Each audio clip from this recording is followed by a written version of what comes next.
আসসালামু আলাইকুম। আপনারা সবাই জানেন আমরা কুমিল্লার রাসেল ভাইয়ের জন্য আমাদের কিরগিজস্তান প্রবাসী কল্যাণ ফাউন্ডেশন থেকে আমরা টাকা কালেকশন করতেছি।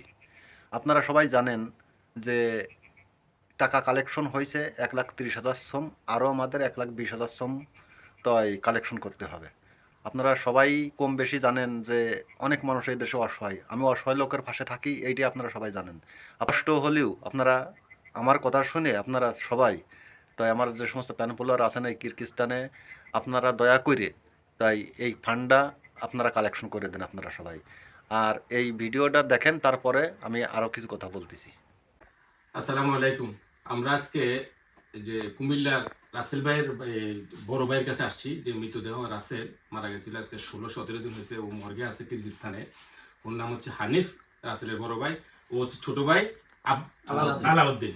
ওদের ফ্যাক্টরিতে আসছি। এই লাশটা বাংলাদেশে নেওয়ার জন্য অনেক চেষ্টা চলতেছে, কিন্তু টাকা কালেকশন হচ্ছে না।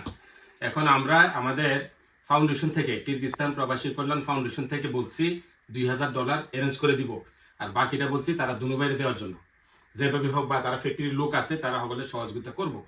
আমরা চাই আপনারা সবাই এই রাসেলের মৃতদেহের পাশে দাঁড়ান। আমরা তো একটা মৃতদেহ বাংলাদেশ পাঠিয়েছি রাসেল, যেটা নারায়ণগঞ্জের, এটা অলরেডি বাংলাদেশ গেছে। এখন আপনারা সবাই নতুন করে সবার কাছে অনুরোধ থাকবে যে দ্বিতীয়বার তৃতীয়বার ফাউন্ডেশনে কালেকশন করার জন্য আপনারা সবাই একটু সুনজরে আশেপাশে তাকাবেন, যেন আমরা এই রাসেলের লাশটা আবার ফাটাতে পারি। বাংলাদেশ তৃতীয় নাম্বার লাশ। এটা হচ্ছে রাসেলের বড় ভাই হানিফ, এটা হচ্ছে আলাউদ্দিন। তাদের ফ্যাক্টরিতে আমরা আসছি। এবার হানিফ কিছু কথা বলেন। আর আমরা দুই ভাই মিলেও কিছু সহযোগিতা করব। সবাই মিলে আমরা লাশটা নেওয়ার ব্যবস্থা করে দেন ভাই।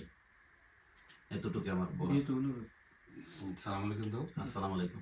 আলাউদ্দিন বলো, জোরে বলো। আমি মৃত রাসেলের ছোট ভাই আলাউদ্দিন। আমি দীর্ঘ 9 থেকে 10 মাস হয়েছে আমি কিরগিজস্তানে আসছি। আমার ভাই গত 17 দিন হলো মারা গেছে, এখনো মর্গে আছে। আমার ভাইকে আমরা দেশে পাঠাতে চাই। দয়া করে আপনারা আমাদেরকে একটু সাহায্য সহযোগিতা করেন। আমরা দুনো ভাই যতটুকু সামর্থ্য আমরা ইনশাল্লাহ সহযোগিতা করব আশিক ভাইয়ের মাধ্যমে। ওনার উদ্যোগে আমরা লাশটা দেশে পাঠাতে চাই। আপনারা একটু বিনীতভাবে সহযোগিতা করবেন। আসসালামু আলাইকুম। 20,000 সোম শর্ট আছে, 1,30,000 সোম উঠছে। তার ভাইরা কিছু টাকা পয়সা দিচ্ছে মোটমাট দিয়ে। আপনারা সবাই একটু কষ্ট করে আমাদের কিরগিজস্তান প্রবাসী কল্যাণ সংস্থা, আপনারা এই এই দিক খেয়াল করে আপনারা তাই এই টাকাগুলো আপনারা দয়া করে সবাই দেবেন। তার কারণ এই ফাউন্ডেশনটা করাই সব মানুষের পাশে থাকার জন্য। আজকে আপনার বিপদ নেই, কালকে আপনার বিপদ হইতে পারে, সেদিনকার এই ফাউন্ডেশনের প্রয়োজন হতে পারে।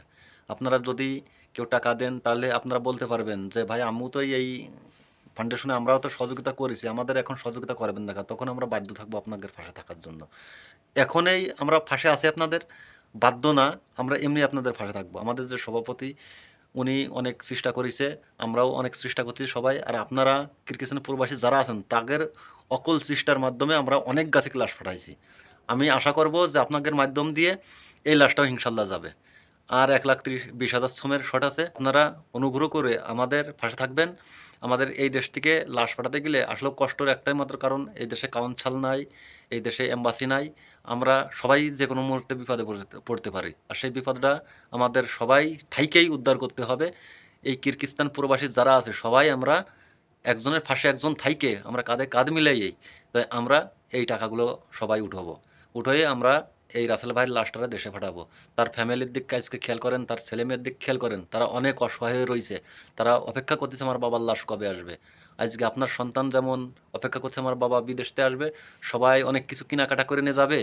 আর এই ফ্যামিলি তো এই লাশটা কবে যাবে এই অপেক্ষা করতেছে। সবাই আপনারা একটু বেশি বেশি করে আশা করি তাই টাকা দিয়ে আমাদের এই 1,20,000 শ্রমের